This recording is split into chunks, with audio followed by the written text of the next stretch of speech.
بسم اللہ الرحمن الرحیم۔ السلام علیکم دوستو، آج کی ویڈیو کا ہمارا ٹاپک ہے کہ ایک ایسا شخص جو تھا تو مرد لیکن عورت بن کر عورتوں کی مساج کیا کرتا تھا۔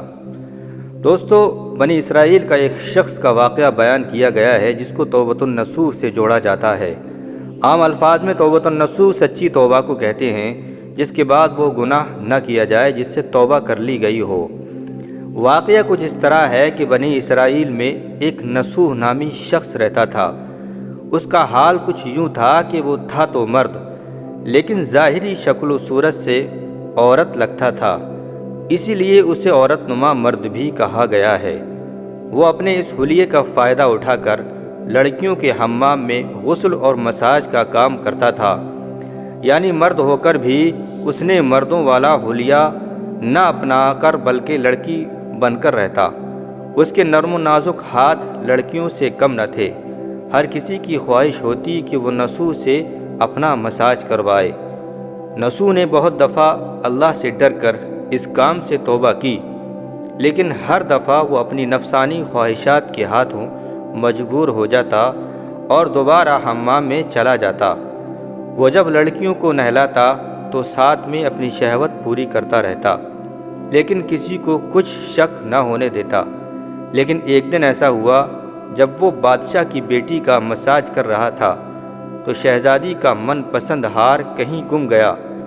شہزادی نے حکم دیا کہ اس حمام میں موجود سب کی تلاشی لی جائے۔ جب نصوح نے یہ حکم سنا تو وہ کانپ گیا کہ اب تو میری بھی اصلیت کھل جائے گی کہ میں عورت نہیں بلکہ ایک مرد ہوں۔ سپاہیوں نے جب سب کی تلاشی لی مگر ہار نہیں ملا۔ اب سپاہی نصوح کی طرف بڑھ رہے تھے تو اس نے سچے دل سے خدا کو پکارا اور خدا کی بارگاہ میں دل سے توبہ کی اور وعدہ کیا کہ آئندہ کبھی بھی یہ کام نہیں کروں گا، میری لاج رکھ لے مولا۔ وہ دعا مانگ ہی رہا تھا کہ اچانک باہر سے آواز سنائی دی کہ نصوح کو چھوڑ دو، ہیرا مل گیا ہے۔ نصوح آنسوؤں سے بھیگی ہوئی آنکھوں سے شہزادی سے رخصتی لے کر گھر آ گیا۔ نصوح نے قدرت کا کرشمہ دیکھ لیا تھا اور ہمیشہ ہمیشہ کے لیے اس کام سے توبہ کر لی۔ نصوح نے مساج کا کام چھوڑ دیا۔ جب شہزادی بار بار مساج کے لیے نصوح کو بلانے لگی تو نصوح اس شہر سے ہجرت کر گیا۔ پہاڑیوں میں پہنچا تو اسے ایک بھینس نظر آئی۔ اس نے بھینس کو پکڑ لیا کہ جب اس کا مالک آئے گا تو اس کے حوالے کر دوں گا۔ اب روزانہ وہ ساری رات اور سارا دن عبادت خدا میں مشغول رہتا اور اس بھینس کا دودھ پیتا۔ کچھ دنوں بعد اس کے پاس ایک قافلے نے پڑاؤ ڈالا۔ وہ پیاس و بھوک کے مارے نڈھال تھا۔ نصوح نے ان سب کو بھینس کا دودھ پلایا اور ان کی قافلے والوں کی کافی خدمت کی۔ جب وہ جانے لگے تو نصوح کی خدمت کو دیکھ کر انہوں نے اس کو بہت سارے قیمتی تحائف اور نقدی انعام دیے۔ نصوح نے ان پیسوں سے وہاں کنواں کھدوا دیا۔ آہستہ آہستہ وہاں لوگ بسنے لگے اور عمارتیں بننے لگیں۔ وہاں کے لوگ نصوح کو بڑی عزت و احترام کی نگاہ سے دیکھتے تھے۔ رفتہ رفتہ نصوح کی نیکی کے چرچے بادشاہ تک جا پہنچے۔ بادشاہ کے دل میں نصوح سے ملنے کا اشتیاق پیدا ہوا۔ اس نے نصوح کو پیغام بھیجا کہ بادشاہ آپ سے ملنا چاہتے ہیں، مہربانی کر کے دربار میں تشریف لے آئیں۔ جب نصوح کو بادشاہ کا پیغام ملا تو اس نے ملنے سے انکار کر دیا اور معذرت چاہی کہ مجھے بہت سارے کام کرنے ہیں، میں نہیں آ سکتا۔ بادشاہ کو بہت تعجب ہوا مگر اس بے نیازی کو دیکھ کر ملنے کی طلب اور بڑھ گئی۔ بادشاہ نے کہا کہ اگر نصوح نہیں آ سکتے تو ہم خود اس کے پاس جائیں گے۔ جب بادشاہ نصوح کے علاقے میں داخل ہوا، خدا کی طرف سے ملک الموت کو حکم ہوا کہ بادشاہ کی روح قبض کر لے۔